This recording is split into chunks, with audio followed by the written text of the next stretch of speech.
फकीरी क्या है? संत कहते हैं उस मालिक के लिए जो दीवाने हुए, उसको पाने के लिए जिन्होंने दर दर भटके, वो असली फकीर है। फकीर कोई जाति के फकीर नहीं होते। फकीर वो है जो मालिक के दर्शनों के लिए दीवाने हो गए। बुल्ले साहब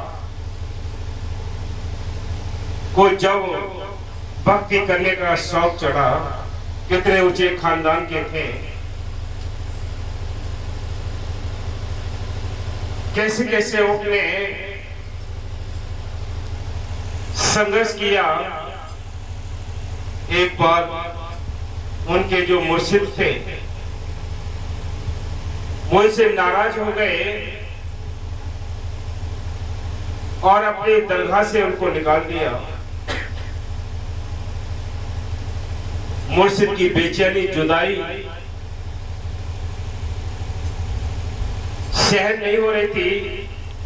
जगह जगह परेशान, फटे कपड़े हो गए, बुरा हाल हो गया, दर दर भटकते रहे। कैसे मेरा मुर्शिद मुझको कबूल करे दोबारा। और बहुत सारे उपाय किए, सिफारिशें करवाई, लेकिन जुदाई की आग में जलते रहे। फिर एक और तरीका सोचा कि उनकी जो गुरु थे शाह इनायत,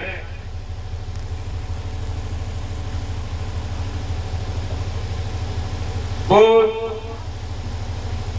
जो उर्स होते थे उसमें जो कव्वालियां होती थी, जो नाचने वाले, उनको बड़ा और बेनती की, प्रार्थना की, हाथ पैर जोड़े कि तू माई मुझे नाचना सिखा दे।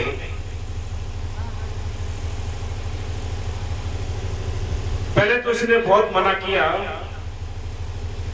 कि लोग क्या कहेंगे, कितने ताने मारेंगे या कितना बुरा बुरा बोलेंगे, दोष लगाएंगे कि नहीं तू मुझे ये नाचना गाना सिखा दे। कितने टाइम तक उनके पास जाकर नाचना गाना सीखा।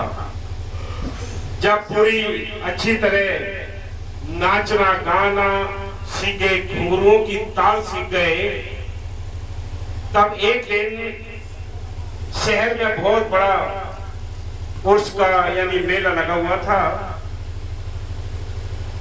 वहां शाह इनायत, उनके जो मुर्शिद थे, वो आए हुए थे।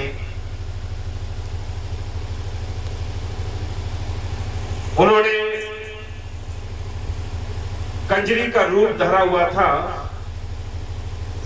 और ऐसे नाचे, घुंघरों की ऐसी ताल बजाई, और हर एक ताल में, हर एक झनकार में, हर एक कदम में उनको अपने मुर्शिद की जुदाई रुला रही थी।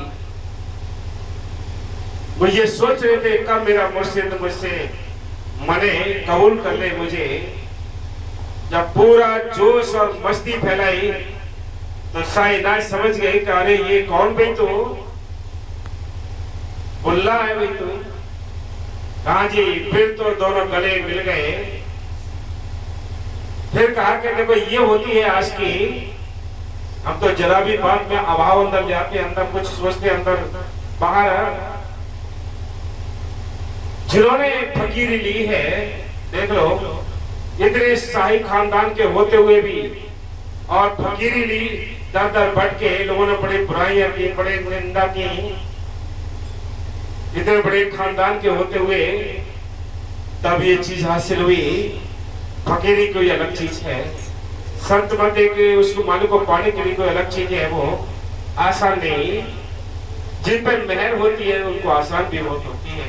हाँ जी, हो मन लागो मेरो यार फकीर,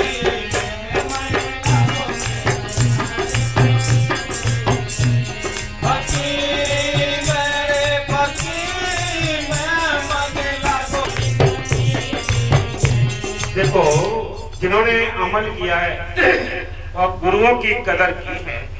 एक गुरु साहिबान के टाइम की बात है कि भाई लहड़ा थे, उनको गुरुजी कोई ना कोई रोज एक तुक बताते थे।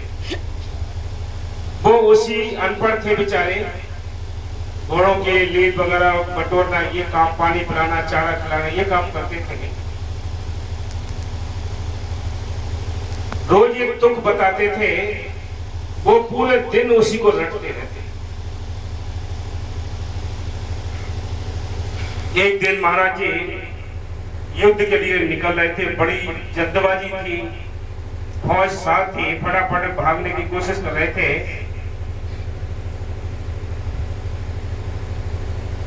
अब वो और दिन की तरह भाई लैला जी उनके घोड़े के पीछे भाग पड़े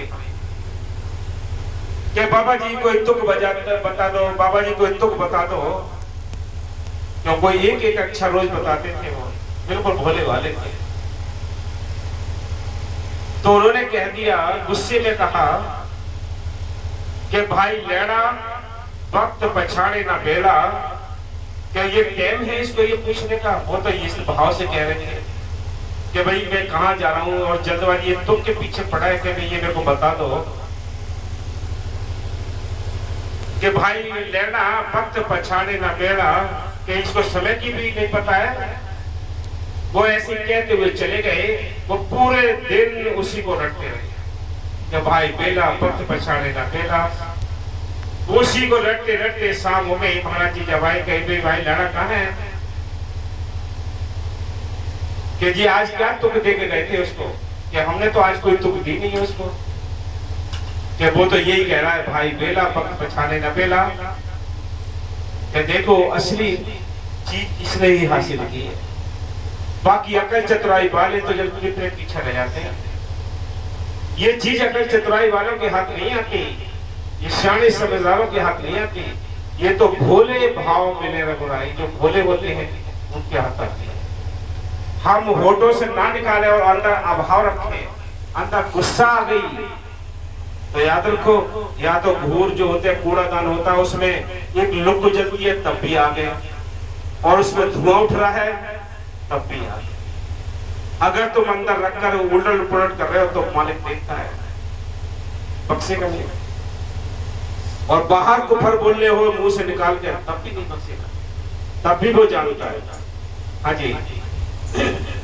प्रेम नगर में रहने हमारी, प्रेम नगर में रहने हमारी, पल पल आई सबूरी में मन लगो यारे फकीर। हाँ, सबूरी क्या है? जब प्रेम मस्त होता है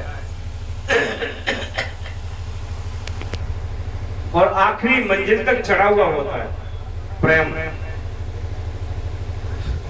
फिर सब्र आ जाता है। कोई दुख हो तो मालिक तेरी मर्जी, कोई सुख हो तो मालिक की तेरी मर्जी, अपमान हो तो मालिक तेरी मर्जी, सम्मान हो तो मालिक तेरी मर्जी। ये उसकी अवस्था हो जाती है जब प्रेम आ जाता है। तो ये प्रेम की निशानियां होती हैं। फिर इंसान सब्र में रहता है, कोई उसको चिंता नहीं रहती, जो है ठीक है मालिक की मेहर से। जो सच्चा आशिक होता है वो हमेशा बच्चों को देखता रहता है, फूल चढ़ाने की कोशिश करता है कि मैं हुक्म मानूं, लेकिन हुक्म से परे जाना तो नुकसान ही नुकसान है। इसलिए संत कहते हैं कि प्रेम नगर में रहन हमारी, भले भले आई सबूरी में। कि ऐसी अवस्था बन जाती है, बेसब्र आ जाता है, जो मिले तो ठीक है, राजी हैं हम उसमें जिसमें तेरी रजा है, ऐ दोनों जहां के मालिक तेरा ही आसरा। हाँ जी। प्रेम नगर में रहने हमारी, हमारी फकीरी मेरे फकीरी में मन लगो मेरा यार फकीरी।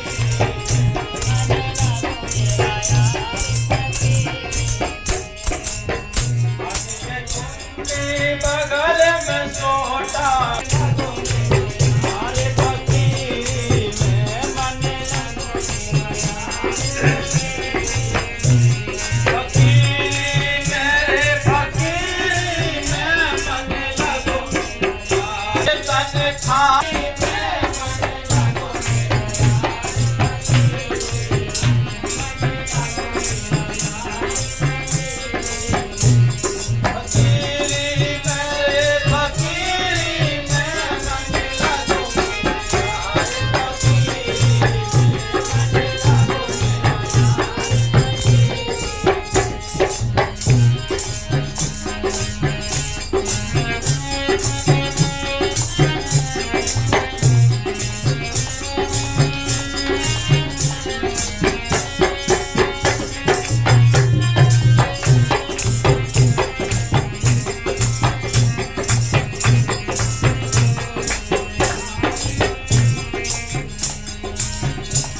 कभी